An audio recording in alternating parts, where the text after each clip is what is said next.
দর্শক কারা করবেন এক্সপোর্ট ইম্পোর্ট ব্যবসা? যেমন ধরুন কোন দর্শক বন্ধুর মুদিখানার দোকান আছে, কোন দর্শক বন্ধুর গার্মেন্টের দোকান আছে, কোন দর্শক বন্ধুর ফার্টিলাইজারের দোকান আছে, কোন দর্শক বন্ধুর মুদিখানার দোকান আছে। আপনার বর্তমানে যে ব্যবসা আছে সেই ব্যবসার সঙ্গে সঙ্গে এক্সপোর্টের ব্যবসাকে শুরু করুন। মানে এই এক্সপোর্ট ব্যবসা করার জন্য আপনাকে কোনো আলাদা করে দোকান ঘর বা ফার্নিচার বানাতে হবে না, বা আপনাকে কোনো গোডাউন ঘর বানাতে হবে না।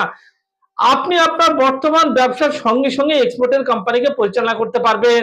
যেমন ধরুন আপনি হয়তো গার্মেন্ট এক্সপোর্ট করবেন, আপনি আপনার নিজের বাড়িতে বসে বসে ইন্ডিয়া মার্টের থ্রুতে অনলাইনে ইন্ডিয়া মার্টের থ্রুতে আপনি গার্মেন্টকে পারচেজ করে আপনি এক্সপোর্ট করে দিতে পারবেন। আপনি হয়তো মুদির প্রোডাক্ট এক্সপোর্ট করবেন, অনলাইনে আপনি ইন্ডিয়া মার্টের থ্রুতে হোলসেলে মুদিখানার প্রোডাক্টকে আপনি বাই করে সেটাকে আপনি এক্সপোর্ট করে দিতে পারবেন পৃথিবীর 200+ কান্ট্রিতে। তাহলে এখানে এক্সপোর্ট ইম্পোর্টের ব্যবসা আপনারা দুই রকম ভাবে করতে পারেন। একটি সিস্টেম হচ্ছে নিজের নামে কোম্পানি ওপেন করে করতে পারবেন, অপর সিস্টেমটি হচ্ছে আমরা দিচ্ছি ডায়মন্ড ফ্র্যাঞ্চাইজি। আমাদের সঙ্গে ডায়মন্ড ফ্র্যাঞ্চাইজি নিয়ে ইন্ডিয়ার 20,000 ধরনের প্রোডাক্ট পৃথিবীর 200+ কান্ট্রিতে এক্সপোর্ট করতে পারবেন।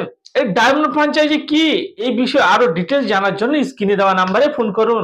দর্শক এর পরে যারা বিভিন্ন কান্ট্রিতে বিভিন্ন কলকারখানায় জব করেন, বিভিন্ন দেশে জব করেন, কাজ করেন, চাকুরি করেন, তারাও পার্ট টাইমে এক্সপোর্টের ব্যবসাকে শুরু করতে পারবেন, ইম্পোর্টের ব্যবসাকে শুরু করতে পারবেন।